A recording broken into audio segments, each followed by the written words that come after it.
Bueno, buenas noches. Gabon, arratsaldeon, Gabon.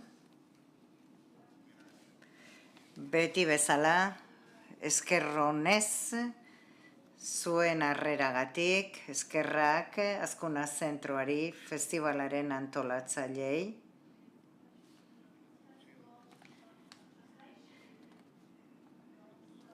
Oso pozik baita ere, munduko beste toki batzuetan gertatzen ari dena ikusita hemen modu presentzialean egoteko aukera daukagulako.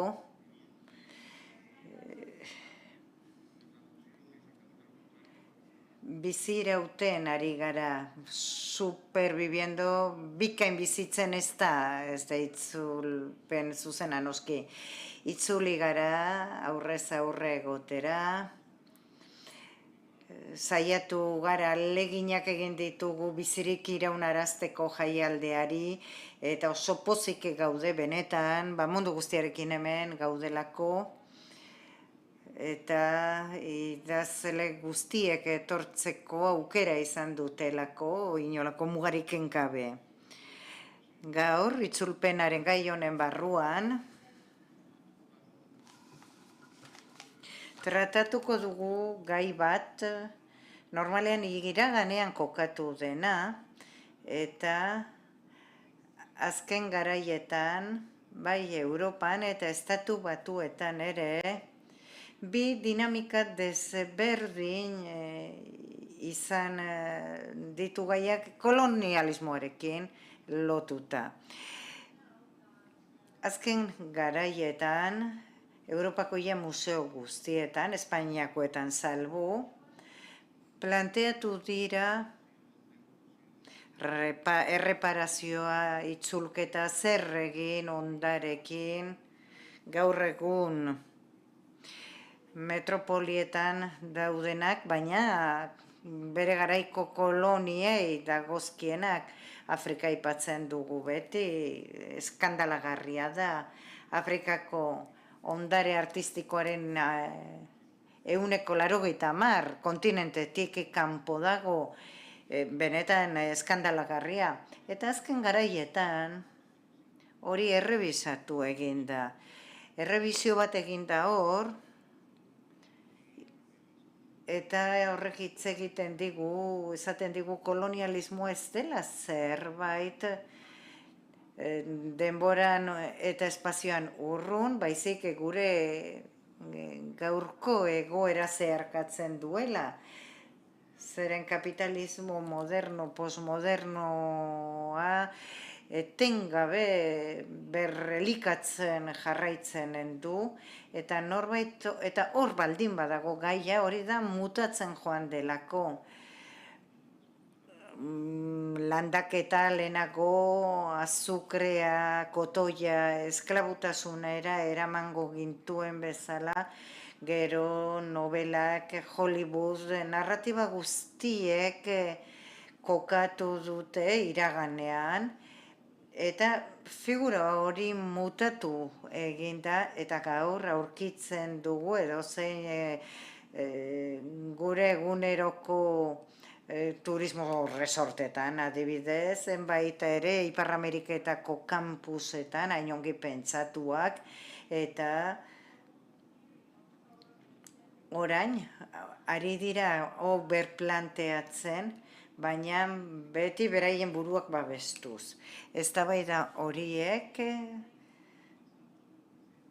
Estatu Batuetan badaude 10 museo kultura afroamerikarra erakusten dutenak, ez ja itzulketa planteatzen dutenak, baizik inklusio soziala planteatzen dute orainaldian planteatu ere. Kultura afroamerikarraren ekarpena, baita ere esklabotasunaren ekarpena, eta handik musika, arte, literaturan, antzerkian etorri zen guztiarena. Eta Europan egonda errebisio bat iraganarena, zer egin ondare guzti honekin, nola itzuli eta nola berrajustatu museo etnografiko, antropologiko, edo fetitxearen benetako zoologikoak nola egokitu gaurko egunarekin. Alegia, koloniak zirenetako jendeak gurekin bizi baitira, hangoetako jendeak gaur gurekin bizi baita. Eta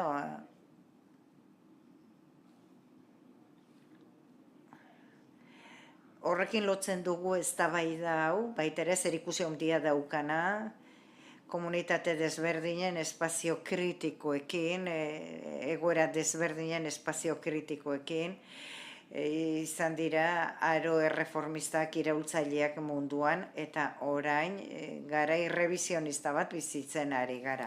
Ez dago ezer gaur egun, kritikapean ez dagoena, eta susmopean ez dagoena, lupapean ez dagoena, zergatik dira gauzak horrela guri, ez zaigu interes guri Konrad irakurtzen jarraituko dugu, Defoe irakurtzen, Stevenson irakurtzen jarraituko dugu, baina ez zaigu ez ere interesante iruditzen.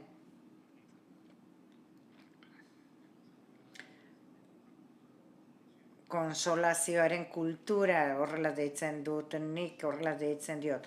Konsolatu zaitez dagoenarekin eta alduzun bezala mundua beti horrela izan delako. Bueno, ez da bai horren erdian, niri deigarria egin zaidan bi novela bikain zoragarriak ikuspegi desberdinetatik, garaikideak direnak, denboran ia aldi berean argitaratu ziren, eta gai hau planteatzen zen narraziotik.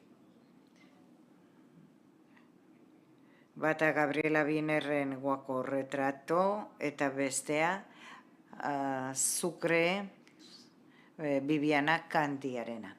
Eta novela hauek kokatzen dute narrazio koloniala justu eztabaida batean.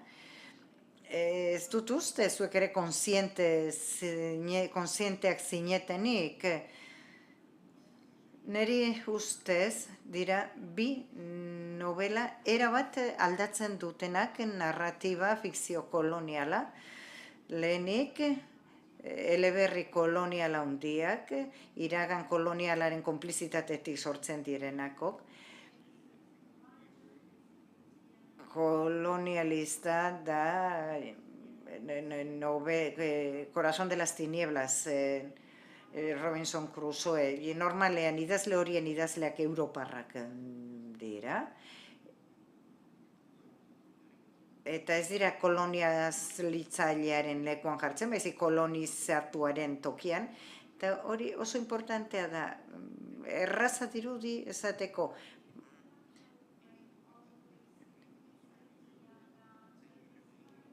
Nik txikitan Robinson Crusoe behin eta berriz irakurtzen dituen, eta Tolono el Negrero zuen izena bigarren kapituluak, eleberri zoragarriak, baina esan nahi hori zeukaten. Eta kasu honetan, bi emakumek idatzitako novelak dira, bapatean ulertzen dutenak, badagoela zerbait iraganean gertatua, orainaldian dagoena, eta mundu modernoaren sorkuntzan dagoela kolonialismoa, esklabutasuna, eta fenomeno horren gaineko gure ideien eraikuntza. Eta globalizazioan den erdian, beraiek nola zeharkatzen duten hori, historia partikular, intimo, familiarretatik abiatuta, joan etorriko bidaien bidez kontatu ere. Atlantikoa zeharkatzen dute, zerikusia daukatelako, abentura kolonialista, joan etorrikoak, iraganetik orainaldirako bidaia egiten dute, eta narratiba koloniala hunkigarriak dira, subituak dira, bapatekoak. Eta nire aldetik beste sarrerarik gabe, beraz, aurkeztu nahi dizkizuet, eta zuekin hitz egiten hasi nahi dut, bi novela hauei buruz. Eragin handia eduki dute, edizio desberdinak eduki dituzte, badirudi oso mugatutako gaiak direla, baina bapatean esaten digute badagoela irakurketan toki bat, non irakurlek ere garrantzi bat eman diotela gai honi, ez dela bigarren mailako kontu bat baizik, gai nagusi bat dela, eta merezi duela kontutan edukitzeak, naiz eta fikzioak izan, eta bereziak ere alde horretatik. Hasteko, beraz, guk elkarrezketa bat hitzartu dugu geure artean, seguruenik hitz egiten hasi bezain azkar apurtuko dugu lortu dugun akordioa, baina entzulei begira, jakin nahiko nuken, nola iritsi zineten zuen eleberrietara, nola eraiki dituzue, zer kontatzen duzue liburu horietan, hitz egiguzue eleberri horien gaiari buruz, nire teoria hutsaloietan sartu gabe, baizik, obra bakoitzaren barne mekanismoak zein dira, nola iritsi zarete, kontzienteak zineten, eztabaida garaikide baten erdian zegoela, zuek kontatuko zenutena, besterik gabe aurrera, Gabriela, eskerrik asko, gonbidapenagatik, oso pozik, jaialdian egoteagatik, eskerrik asko, Iban, eskerrik asko, Bibiana, miresten zaitut baita ere, miresten du zure lana, azukreari buruz hitz egingo diguzu. Guako retrato da nire eleberria. Eta errealitate kolonialek gure bizitzan daukaten eragina hitz egiten dut, zauri zabalik dagoen zauri bat da, zauri kolektibo bat partekatzen duguna, Latinoamerika, edo Abiraiala deituriko kontinentean, eta nigan aspaldi sortutako gai bat da, nire iraganeko, nire familiako baten oroitzapenak dira, hortzegoen, nik banekien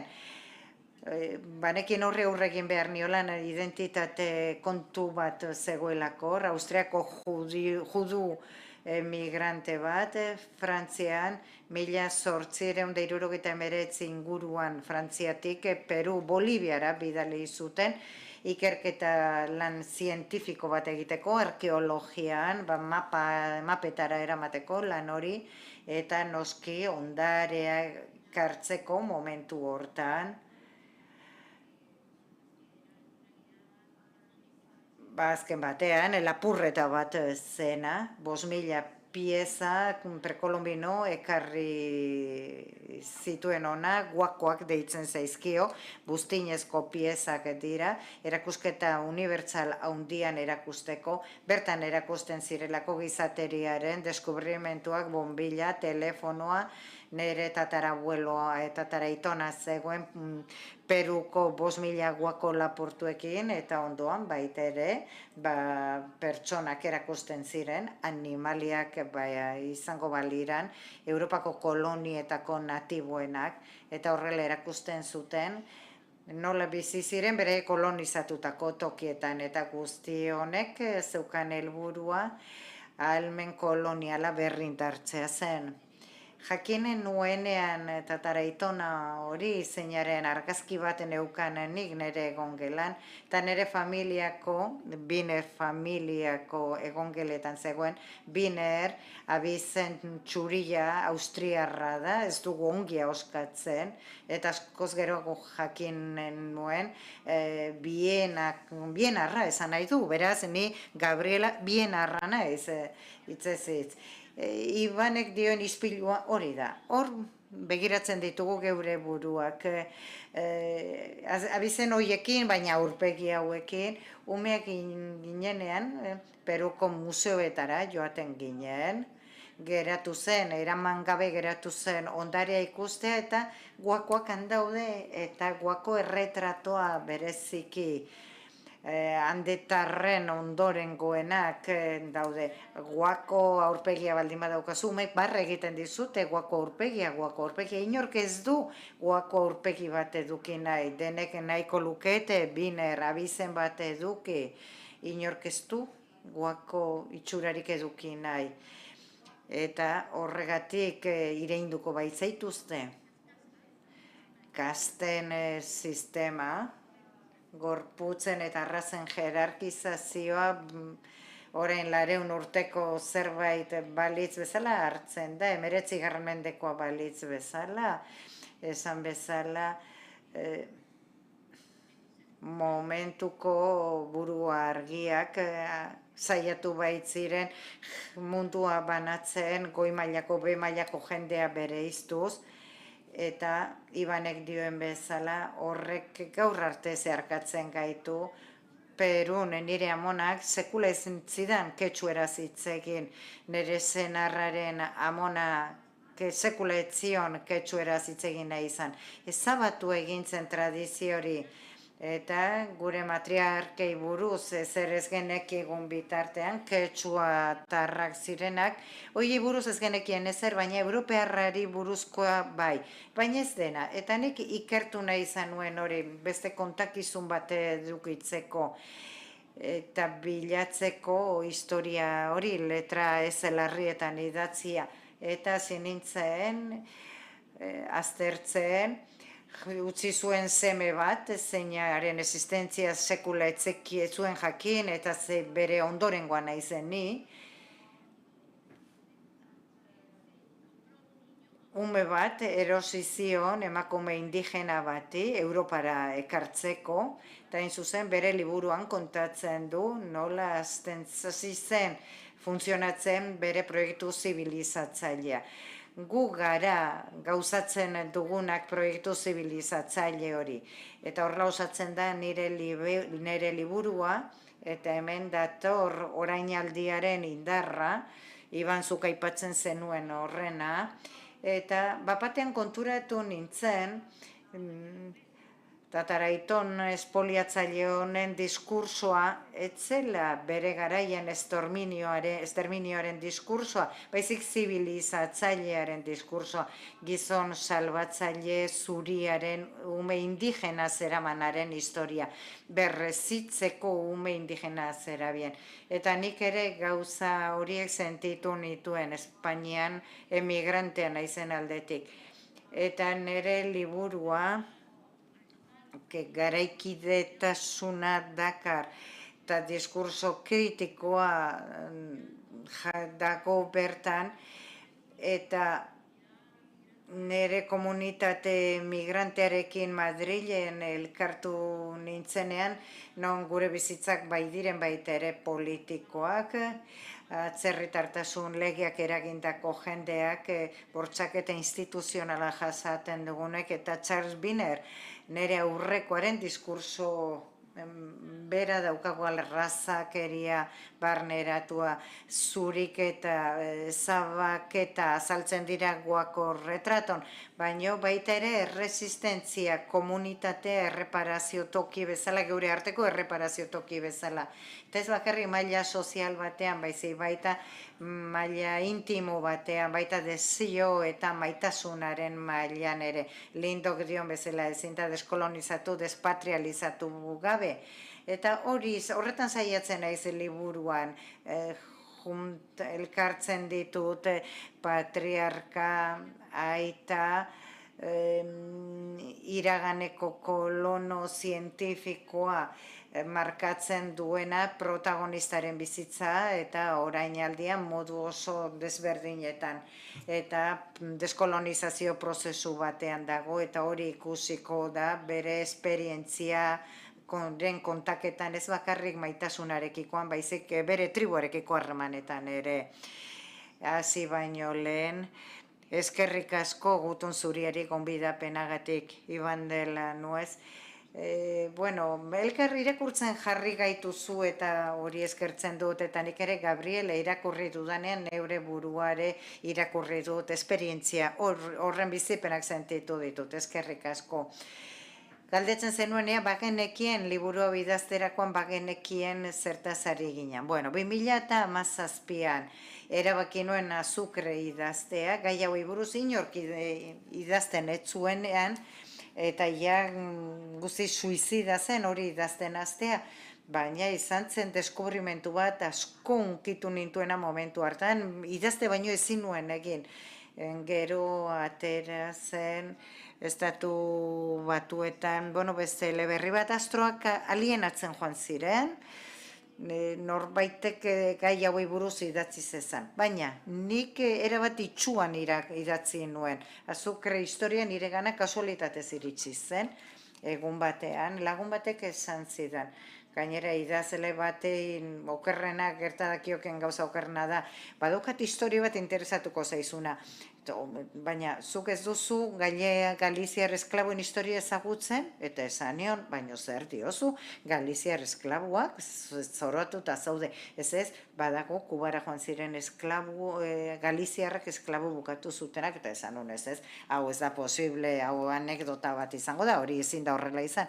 Eta esan zidan, lehenengo ari dokumentala, zeinetatik tirakasiko nintzateken, eta bidali zidan RTV-ko dokumental bat, Gallegos por esclavos izen buruko. Etzegoen eskutuan, hortzegoen mundu guztiaren biztan. Eta interneteko portal bat, sinalucia.org, zeinetan dokumentalista batek, kasualitatez, aurkitua zuen dokumentu batzuk erosten eBayn, zerrenda bat, espedizio horietan Kubara joandakoen zerrendak ziren. Eta hau ikusten hasi nintzenean, ni xokean sartu nintzen. Eta obsesionatzen hasi nintzen historiarekin ikertzen, jarri nintzen esaten nuen hau ezin da izan, hau esagerazio bat izango da ezin dira egon 1700 pertsona egoera hori jasandakoak egon. Eta historian zenbat eta gehiago sartzen naizen, zenbat eta dokumentazio gehiago aurkitzen dudan, ikusten dut egia zela, egiazko historia bat zela. 1754 pertsona dokumentatuak, 1854 urtean, Galiziatik eramanak izan ziren Kubara, azukre kainan lana egitera azkeneko kosetzak Galizian ondatu egin ziren, etzegoen jateko ezer, gainera kolera izurrite bat zegoen, eta aldi berean, Kuban, bazegoen, biztanlego zuri eta esklaboen arteko desoreka bat. Haitin egondako errebelio baten beldur ziren, eta 1840 geroztik eskatzen zen esklaboak ez eramateko Irlara. Eta hemen sartzen da diputatu galiziar bat, Kuban bizi izena, Urbano Feijóo de Sotomayor izenburuko, eta lortzen du privilegio bat langile galiziarrak eramateko Kuban azukre kainan lan egitera. Teorian langile aske bezala, eta enpresa horrengandik gainera 140.000 pesotako diru laguntza batek kobratzen du, izugarrizko dirutza zeukan garai horretarako enpresa horrek. Zer gertatu da Galiziarrak Irlara iristen denerako, baldintza batzuk prometituak zizkioten, baina ez ziren bete, uste zuten libreak izango zirela, esklaboak ordezkatu zituzten ordea baldintza berdinetan. Beraiek iristen direnean, amotinatu egiten dira, hazienda desberdinetan egiten dituzte, eta eskandalo bat izan zen Madrilgo gorteetan eztabaidatu zena, oraintxe sar zaitezkete interneten, gorteetako aktetan, zeinetan ikusten den eztabaidatu zela gai hori. Ez zegoen eskutuan, baina nik momentu hartan planteatzen nuen, esan nuen, Galiziarrok ez dugu ezagutzen historia, nola liteke historia, 19. mendearen erdialdean, 1754 pertsona, eragiten diena, egunkarietan ateratzen da, asko eta asko hile egin ziren, ezin da izan, guri herritarren oroimen bidez iritsi ez izana. Galiziak badauka oskotasun erentzia izugarri bat, gainera badago oroimen oso sakona emigrazioarena, kontzientzia handia dago emigrazioarekiko. Ez dute ezagutzen itsasoz gaindi edo Europara emigratu behar izan ez duen norbait familian daukanik, eta ni jendeari galdetzen ez zuen zenekien Galiziarra, Kuba, eta denek esaten zidaten hori ezinezkoa da. Eta orduan enigma bat bilakatu zen. Zergatik ez zaigu iritsi historia hoetan, nik behin eta berriz bueltak ematen izkion, gazteak pasatu nituen pentsatzen. Ja etzen, historia harrigarria izatea, baizik narrazio enigma bat zen, nola liteke historia hau iritsi ez izana, eta ondorio bat ere iritsi nintzen. Etzela iritsi, etzigutelako kontatu, falta zitzaigulako protagonisten lekukotza, kortetakoak eta dokumentuak eta abar badauzkagu, baina ez dago ahotso bat kontatu duena. Ez zen aitona bat egon etorri zena eta bere ilobari esan ziona Kubara eraman ninduten eta engainatu ninduten. Zergatik, asko etzirlako bizirik atera. Bizirik atera ziren asko etziren itzuli eta beste askorentzat hori kontatzea lotsa zen, eta beraz horrela ulertzen da historia hori iritsi ez izana gure belarrietara. Eta baita ere, gero Kuba galdu egin zen, eta Espainiaren historian zulo beltz bat bilakatu zen Kuba. Eta hortik sortzen da Sucre. Hasi nintzenean pentsatzen historia gainetik kentzeko bide bakarra idaztea izango zela, behin eta berriro bestela burua zulatuko zidalako, eta orduan pentsatu nuen, ederki, historia hau idatzi behar dut, eta ni horrekin identifikatua sentitu behar naiz, nik ere ez nuen uste, 19. mendeko historia batekin hasiko zenik, nire nobelagile historia, eta beraz, beraien begiekin, berai protagonismo guztia hemen izan nien, beraiek dira beraien historia kontatzen dutenak, eta hortik abiatuta,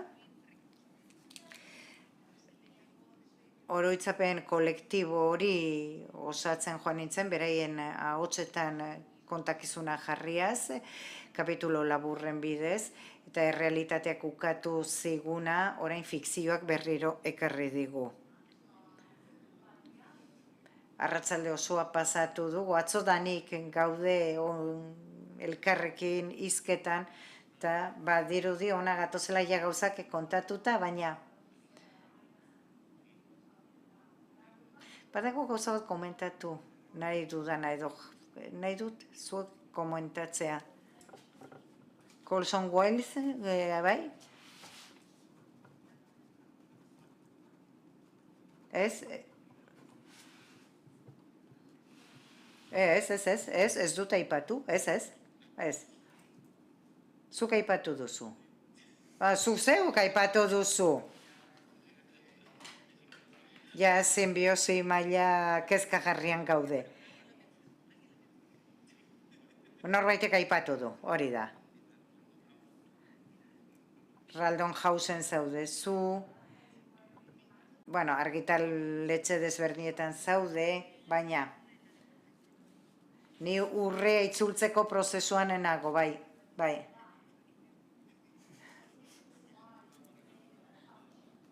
Baina baita ere lehergailu indartsu bat bidali diguzu ona. Galdera da.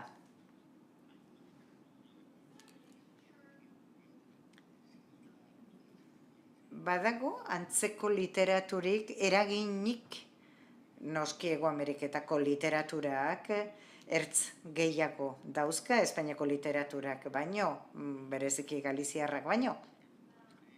Baina badaude aitzindariak anglosaxoian, frantsesean, Ipar Ameriketakoan. Badago asimilazio kontziente bat beste idazlan batzuena oso interesgarri iruditzen zaizu novela historikoa, nola lengoaia minimalista horrekin asimilatzen duzun eta Gabrielaren kasuan bi plano daude, iraganetik orainaldira doazenak, eta baita ere hausten du literatura linealaren planteamendu horrekin. Baldaude beste novela batzuk, edo zinematografia batzuk lagundu dizutenak zuen lanean, edo izan zen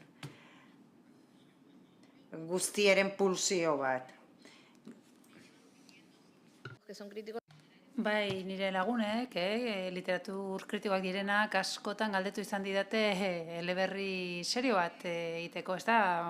Beti izan didate novela kanonikoa, Gabriela, utzi errelatuak eta esperimentuak eta performanceak, utzi hori eta egin eleberri bat, egin zure tatara aitonaren eleberria, ez? Lagunek eskatzen zidaten, baina, azkenean lortu nuen, egitea egin gabe, edo pixkat gauzari buelta ematea, ideia horri buelta ematea, hau da, nire eleberriak muzin egiten dio horri, ez da, genero kategorizazioei muzin egiten die, ez da eleberri koloniala edo antikoloniala.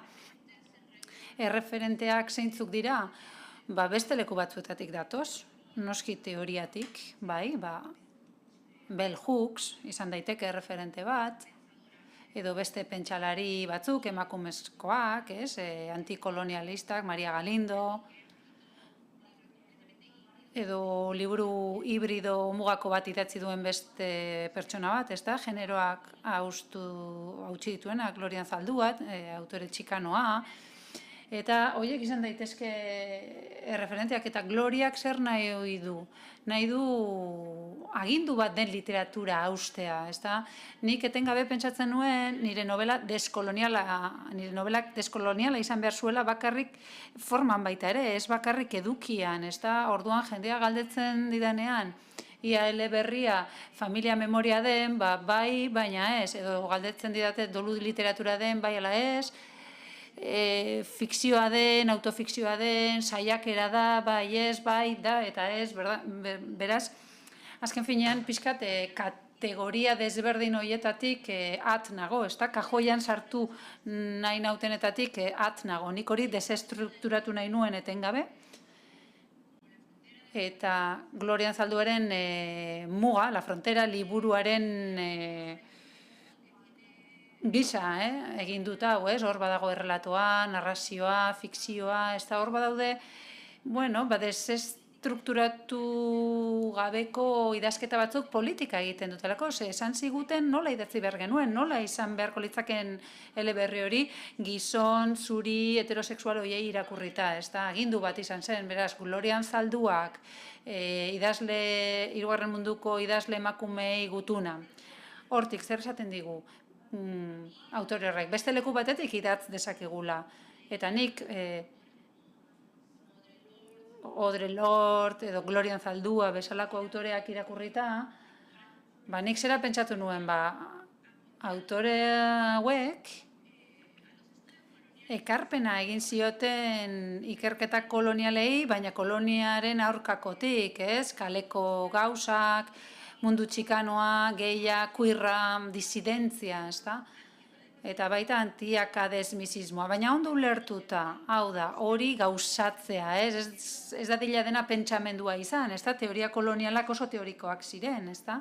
Beraz, emakume hauek kalera irtetzen dira, eta hortik idazten dute, eta feminismo konkretu baten aurkadoa, ez? Badiru denok norber banako gelatik idazten dugula, itsasoari begira, ez da? Baina ez, idatzi umea besoetan duzula, sukaldatzen ari zarela, idatzi komunetik, idatzi bilutzik, eta horrela egiten dut, ez? Nik nire usainetan idazten dut, ez da?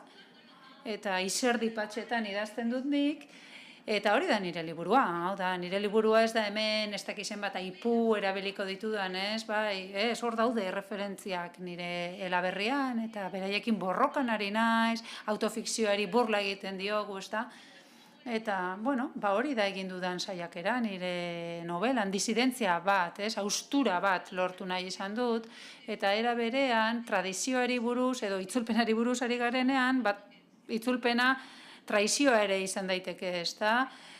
Itzulpena eta traizioa hori ere hor badago, ezta? Hau da, leku aldatze bat dago, ezta? Hizkuntza beste kode batera eramatzen da, errelatoa beste leku batera, beste kontakizun bat egiten da, beste errelato bat, hau da, historia hitz larriekin, orain historia minuskularekin, eta hor dago behar bada nire lana, eta horrekin, bai, harremana dut beste idazkera deskolonial batzuekin edo antikolonial batzuekin.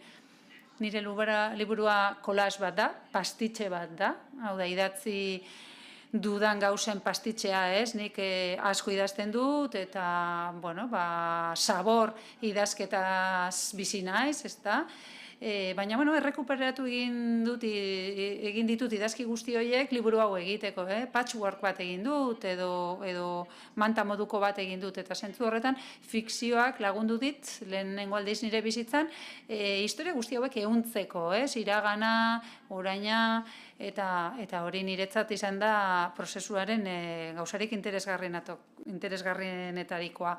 Nire kasuan bitxia da, baina ni idazten jarri nintzenean, niretzat ez zen novela koloniala, hau da, nik pentsatzen nuen gehiago memoria ariketa gisa, hau da, nik pentsatzen nuen, guk merezi dugu historia hau aditzera ematea, beharrezkoa da, historia hau ezagutaraztea, baina gero, idazten ari naizen heinean, orduan, bai, konturatu nintzen, historia handiagoa zela, etzen eskualde memoria bat, hau da, historiak beste hainbat gai jorratzen zituen askoz ere zabalagoak, eta hasieran esaten genuena, gai horiek atomizatuta daude historia labur honetan, 3-4 urteko tartea, islatzen dut novelan, eta hor badaude hainbat gai handiak, oraindik ere hor daudenak. Eta niretzat garrantzitsua da, eleberri hau Galiziako tradizioan txerta daiteke, eta hori zen nire kezka, hori nahi nuen, eta gero baita Kubako tradizio galegoan txertatzen zen, hau da, Galiziar asko Kubera joan ziren, handik idatzi zuten, eta Kuba oso presente dago, Galiziar literaturan. Beraz, nik zer nahi nuen, hor txertatzea, nire eleberri, hau da, konstelazio horretan sartzea, influentzia eta autore konstelazio horretan txertatzea, eta hori ondo egitea, baina gero konturatu nintzen gaia zabalagoa zela. Baina, nire kezka, noski, nik enuen eleberri historiko kanoniko bat idazterik nahi. Ez nuen neure burua ikusten hori defendatzen. Hau da, ni ez naiz autora hori.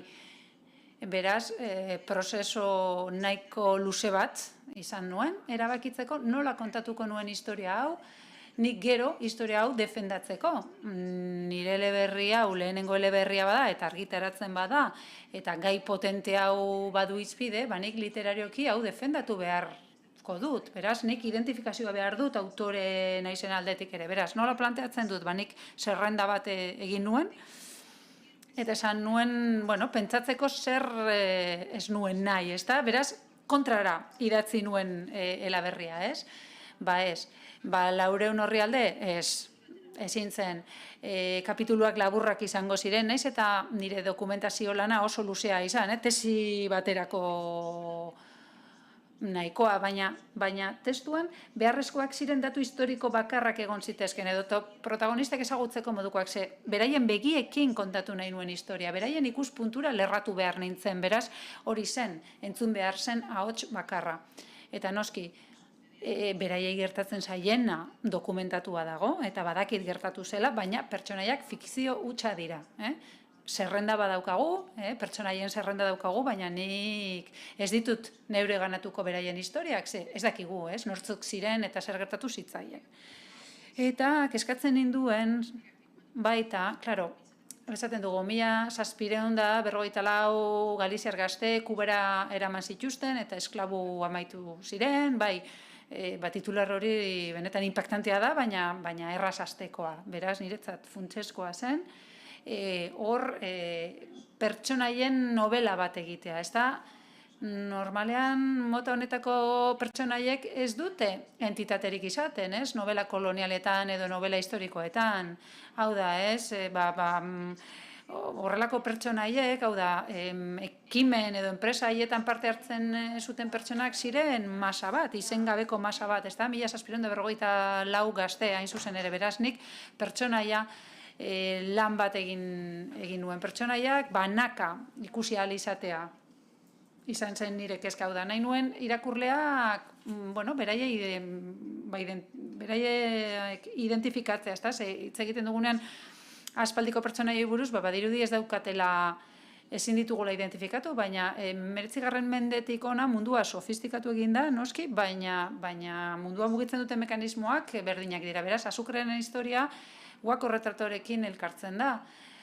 Azken finean zer dago, bada, etengabe errepikatzen den ziklo bat, ez da, alde batetik desesperatu dagoen jendea beti egongo da, eta ihes egingo duena, eta eskrupulorik gabeko pertsonak egongo direla beti ere, eta beraietaz aprobetxatuko direla, ez da, izan daiteke gerra batetik ihesi doan pertsona, pertsonak izan daiteke enpresa baten, baina opresio mekanismoak dira, eta azken finean besteen desesperazioa ustiatzen duten pertsonak beti daude, eta horrek ez du bukaerarik, tristea da, baina hori horrela da, eta horrela izaten jarraituko du, badakigu zer gertatzen ari den Ukrainiako mugan, ez? Prosenektak zeuden umeak prostituzioan sartzeko, Hego Ameriketako emakumeekin hori gertatzen da baita hona datozenean, edo estatu batuetara joan nahi dutenak eta mugan gelditzen direnak. Ez da, hau, egunero gertatzen den zerbait dago, edozein momentutan eta munduko edozein tokitan gertatzen den errealitate bat dugu. Hau, nire novelan, testuan hau, ez da argi agertzen, baina nik, pertsonalki, baita pixkat bidaia guzti honek, neure gallego, galiziarra izaera hori hausian jartzera eraman ninduen, ez da? Galiziarrok askotan, modu oso friboloan hitz egiten dugu, ez? Geure buruari buruz, ez? Beti esaten dugu, galiziar bat dago ilargian, eta galiziarrak edonon daude, eta barko guztietan dago galiziar bat, eta ez? Azken finean hainbeste tramarekin bizitzea oso zaila da, baina horren atzean zer dago, gure aurretik zeudenak, pertsona horiek edozein lekura joateko moduan zeudela bizirauteko, eta horrek zer dakar, noski, tragedia sakon bat, eta zauri oso sakon bat. Eta zauri hori, belaunaldiz belaunaldi daramagu, eta niri asko posten hauen gauza bat, zera da, irakurleekin hitz egiten dudanean adibidez, niri asko posten nau, Sucre galderak sortzen dituela, eta irakurleek Aitona Monei galdetzen diete, ia beraien migrazioa nola izan zen, badakigu, Aitona Buenos Airesetara joan zen, edo Kubara, eta dirua ekarri zuen, eta etxea erosi zuen baina nola irabazi zuen diru hori Aititek? Zer egin behar izan zuen, ez gauza pasatu zituen. Uste dut, orain dela gutxi Klarinen, uste dut, artikulu bat agertu zen, eskandalua sortu zuena, omen zegoen, Buenos Airesen ere Galiziar emakumea ustiatzeko prostituzio sare bat, eta tamalez gauza guzti hauek, pasatu dira, ez da, betidanik, beraz, hemen, fikzioak eta narratzaileok badaukagu eremu bat hor historia zirikatzeko, eta historiari ziurrak ez diren gauzak ateratzeko, eta azken finean irakurleei ere galderak sortzeko, epikotasun guzti hori normalean beste zerbaiten gainean egiten delako, hau da, sorterik gabekoen bizitzen gainean eraikitzen dira epikotasun guzti horiek, memoria pribatu bat, memoria publiko bat bihurtu duzu, eleberri hauen ostean, gaia asko aldatu da, eta hor, zirrara bat sortu da, hor badago gurpil sorgin bat, baina historia txiki hauetatik abiatuta badakigu orain publikoak ere ezagutzen duela errealitate berri hau, baina zuek buelta eman diozue, autin bat egon da, arazoa mahai gainean jarri da, argi eta garbi, eta uste dut hori eskertzekoa dela. Eta hori balio literarioetatik haratago joan da, bestela ez ginateke hemen egongo, ez da nola konpondu zuen eta zer, hau da, ez da soilik retorika, ez da, hau da, nola eraiki duzuen novela bat, ez da bakarrik zer kontatzen den, nola, hau da, nola pasatzen dugu pribatutik publikora, ez da, eta alde publiko hori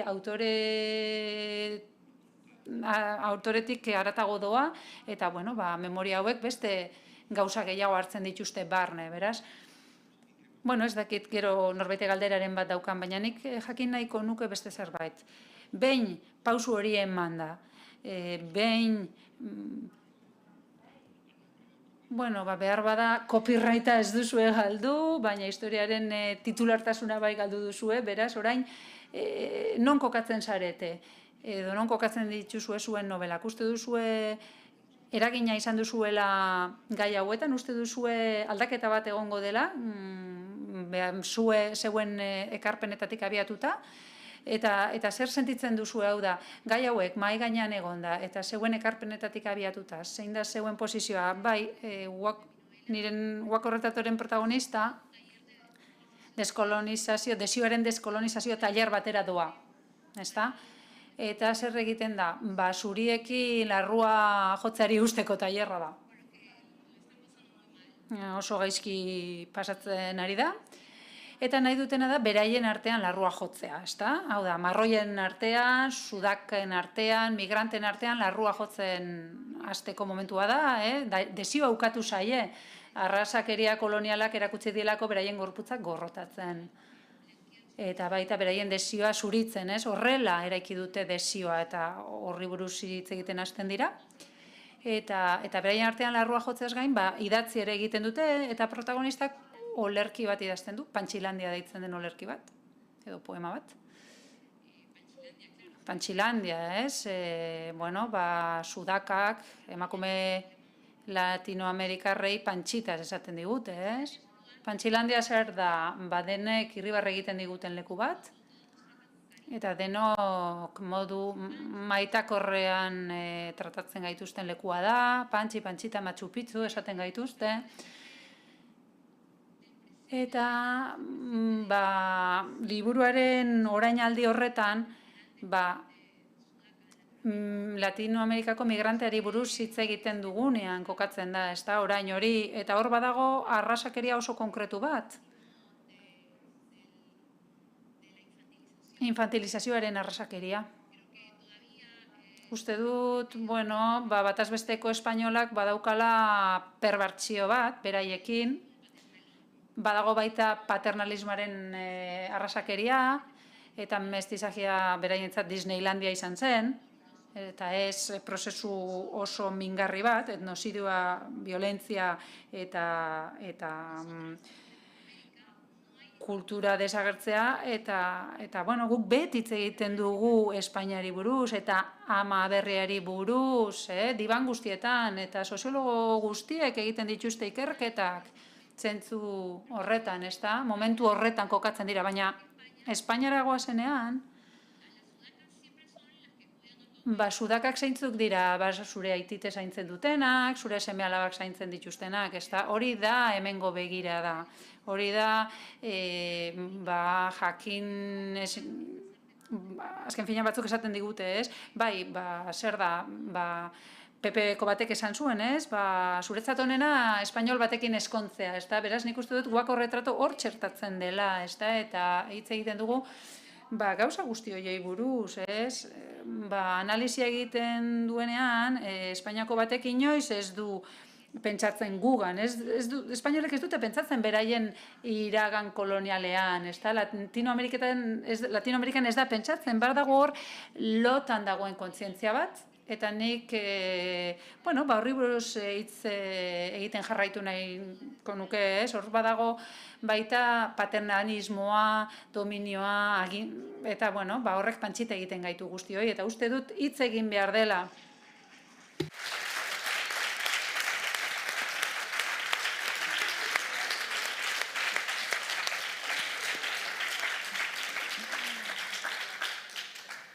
Yo creo...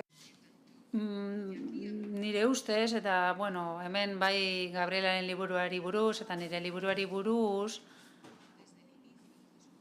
argitaratu zirenetik ikusi dugun erantzunak zera erakutsi dugu, berdin da estatuak esaten duen edo berdin da politikoak esaten dutena, badago hor publiko bat, eta publiko bat jakin nahi duena historia hauei buruz, eta hori geldiezina da.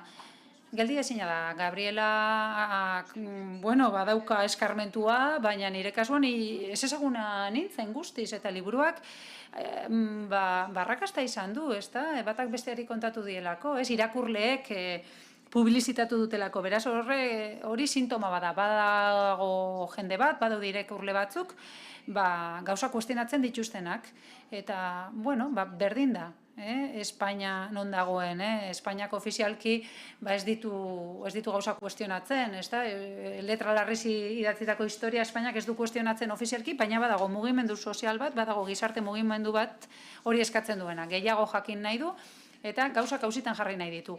Eta hori, posgarria da. 2017an nik zera pentsatu nuen, eleberria hau nork erosiko dit, lau lagunek, eta bestek zer esango didate, baina zuk zer egiten duzu, gallego batzuk, 19. mendean, baina kontrakoa izan da, konexioa bat egon da, immigrazioa esperientzia unibertsala da, immigrazioa zibilizazio guztiak zeharkatzen dituen esperientzia da, beraz, hemen ari gara oinarri batera joaten, ez da, gizakiaren oinarrira, eta niretzat hori posgarria da, oso, eta heldu gara, pixkat konturatu gabe, batera heldu gara, leku desberdinetatik, eta horrek ona ekarri gaitu, oso modu arraroan, baina oso modu posgarrian, beraz, uste dut, posik gaudela eta ezin garela kexatu, ez da? Bai, noski, beti behetik gorantz, hori da.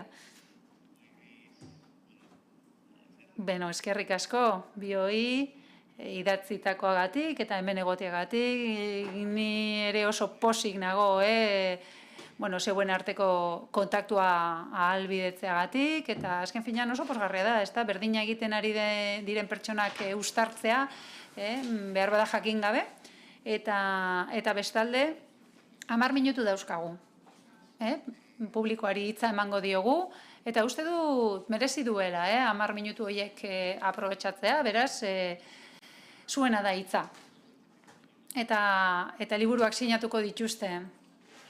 Beraz, denbora izango dugu autorekin hitz egiteko, buruz buru, baina zeuena da hitza. Galdera, bai, ez dut ikusten hemendik, baina bai, omen dago norbait. Buenas tardes. Hola. Quería dirigir... Arratsaldeon, bai, galdera bat egin nahiko nioke Gabrieleri. Gabriela, bai, urte asko ja daramazu idazten Espainian, ez da? Zure usta literarioa behintzat nik ezagutzen dudana Espainian sortutakoa da, ez da? Edo Espainiatik. Eta galdetu nahi dizut,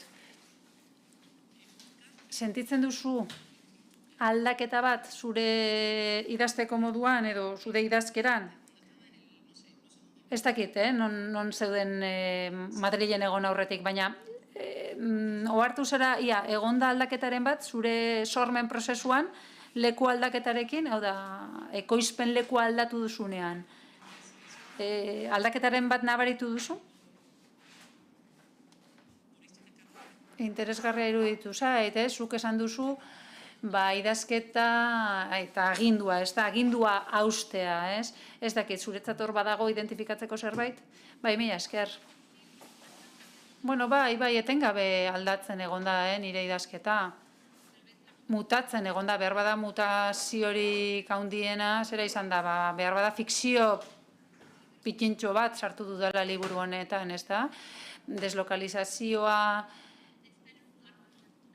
hau da, muga batean egoteak, ez da, migrantea izateak, orain dela 20 urte nago Espainian, ez da, baina horrek margenetan jartzen nau, ez da, eta nik ikuspuntu konkretu bat daukat, eta hori izan da betidanik nire idazkera meren ezaugarria, nik saiakera pertsonala egin dut, kronika, eta beraz, nire bizitza beti itzuli da idazketara, eta 2003tik aurrera, hau da, migratu nuen momentutik aurrera, hau da, irten nintzenean, ez da, orduan bai, hor hasten naiz narratibarekin, eta bai, noski, hor bai egon dira hainbat eraldaketa.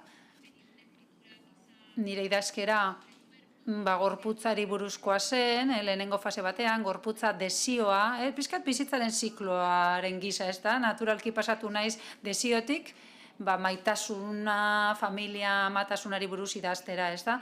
Gai horiek oso politikoak dira niretzat, rebultsiboak, baina egia da, badagoela momentu bat nire idazketan, pixkat feminismoaren leherketa horren aurretik gertatutakoa, orain 9 lunas argitaratu da, azaroan ere sexografiaz argitaratuko dute, eta behar bada guako retraton beste gai batzu jorratzeko aukera izango dut, baina behar bada kazetaritzan jorratzen dituenak, ez da, arrasakeria, migrazioa, modu gordinagoan.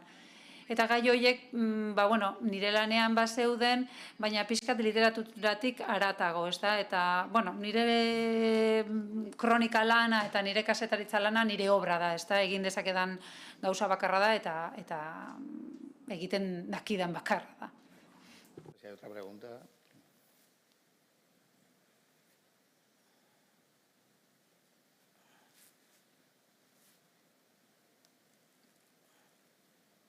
Viviana, yo te puedo preguntar una cosa. Bai, nik gauza bat galdetu nahi dizut, Viviana. Bai, publikatu duzun momentutik, baina ez da, inork ez dizu galdetu, ia zure arbasoak diren, edo pertsonak ere susmoa dutenak behar bada beraien arbasoak izan direla, baina oso zaila da.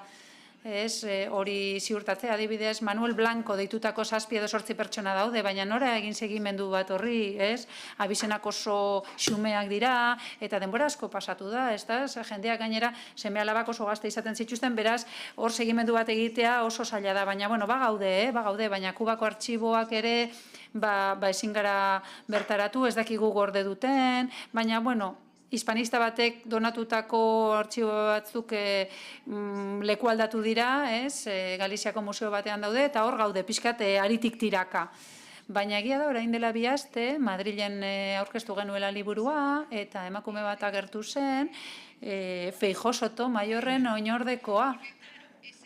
Bai, azken finean familia hori edo linaje hori oso ezaguna delako, hori oso ondo dokumentatuta dagoelako. Beraz, hor norbaitek esan zuen, galdera bat ez gogoeta bat dut egiteko, eta noski pertsona horrek esan zuenean, hori nire familiakoa zen, orduan denok gelditu ginen, ia zer esango duen, baina emakume horrek kontra, ez da, liburua irakurrita, irratian entzun zuen, liburu hori agertu zela, erosi zuen liburua, eta hortik aurrera bere amona Feijoo Sotomayorren iloba zen, hau da, bere anaietako baten alaba, ez? Eta gero gogoratzen jarri zen, eta pentsatu zuen, bazeukala, amonaren esaldi batzuen oroimen bat, Feijoo Sotomayor Kubera joan zen, trenbidea esarri zutenan, eta hasi zen gogoratzen memoria egiten, eta esaten zuen, amonak esaten zuen, trena jarri zutela Kuban, eta langileak hil egiten zitzaizkiola.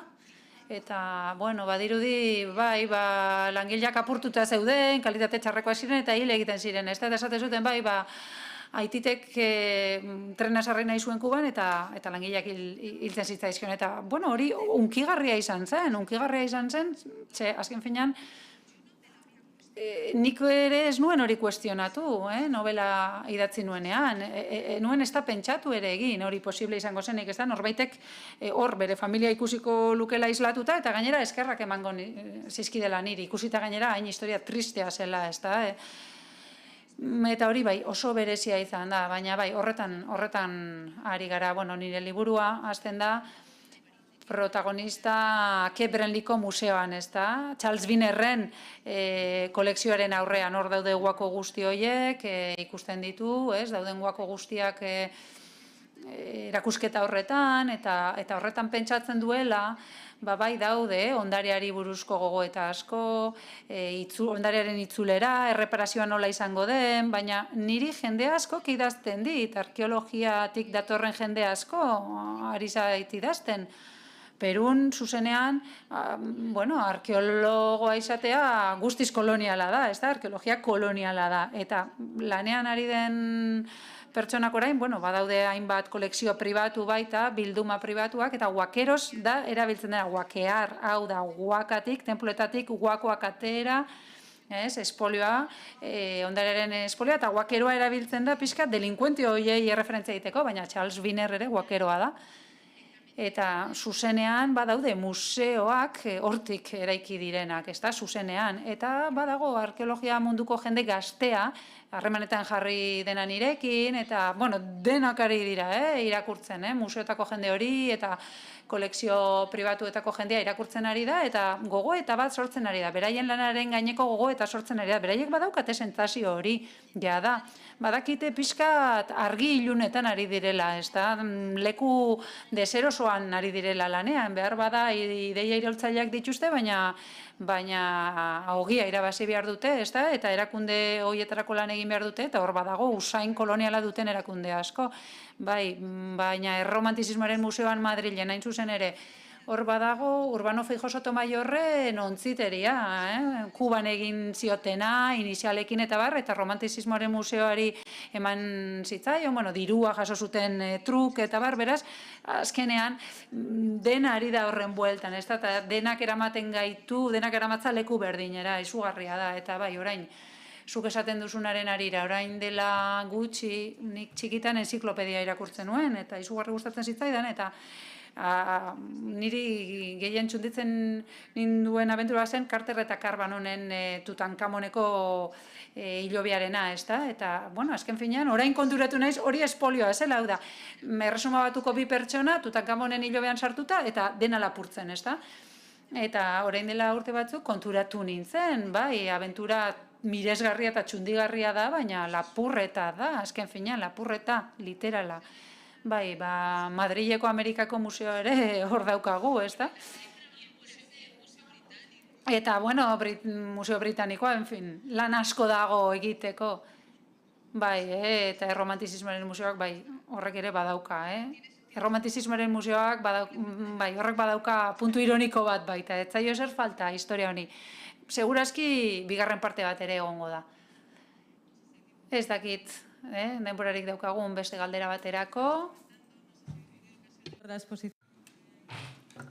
Azkuna zentroan, Erausori buruzko erakusketa Catalina Antonio Erauso alferez monjari buruzko erakusketa ikusteko aukerarek ezakit ikusi duzuen.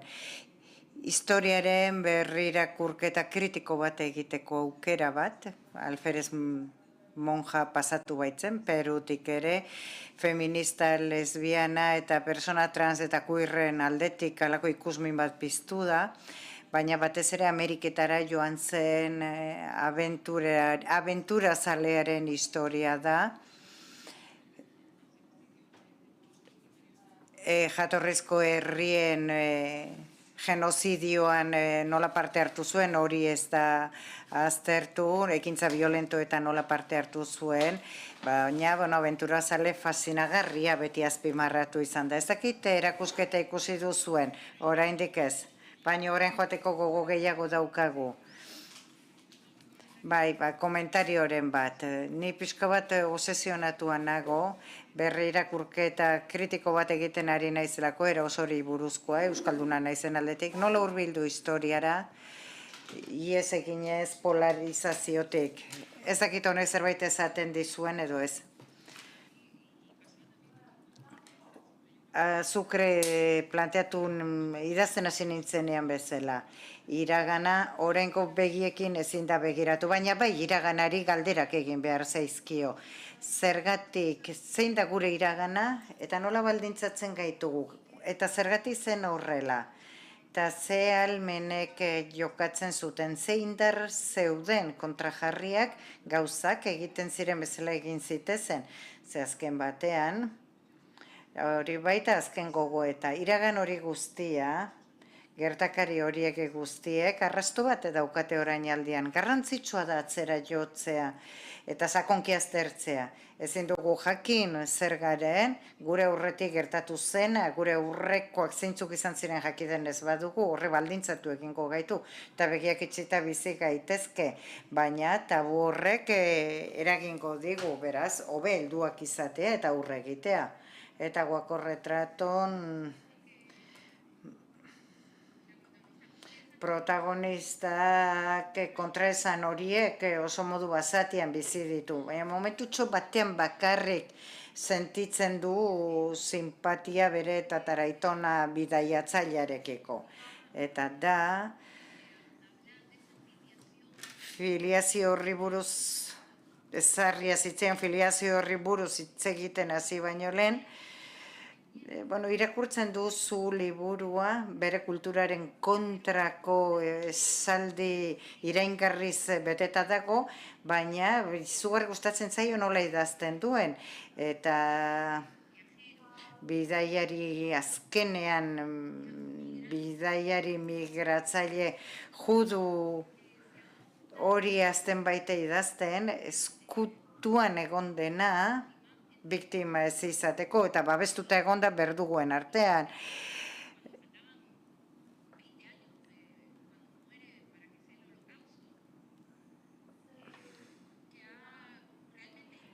Holokausto baino 20 urte lehenako ihes egitea lortu zuen,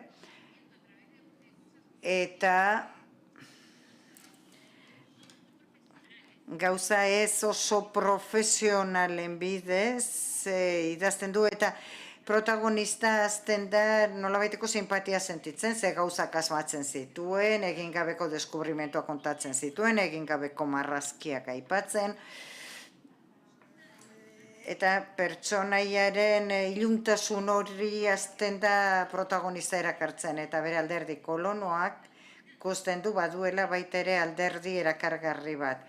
Eta geuren hortasunaren gainean egiten dugun eraikuntza orok baditu alderdi ilun horiek, eta bastardia hori askok pentsatzen ari gara horrei esker, mestizaia beste era batera. Baina alere denbora guztian ari gara ispilu horietan begiratzen, eta nire liburuko protagonistak bere intimitatean, bere harreman sexualetan ere, bere poliamoroso perfectoa izan nahi du. Ezin duelako maitatu mendebaldeko eran, baita ere bere maitalen kolonizatzaile bihurtzen da, eta horregatik joaten da tailer horretara.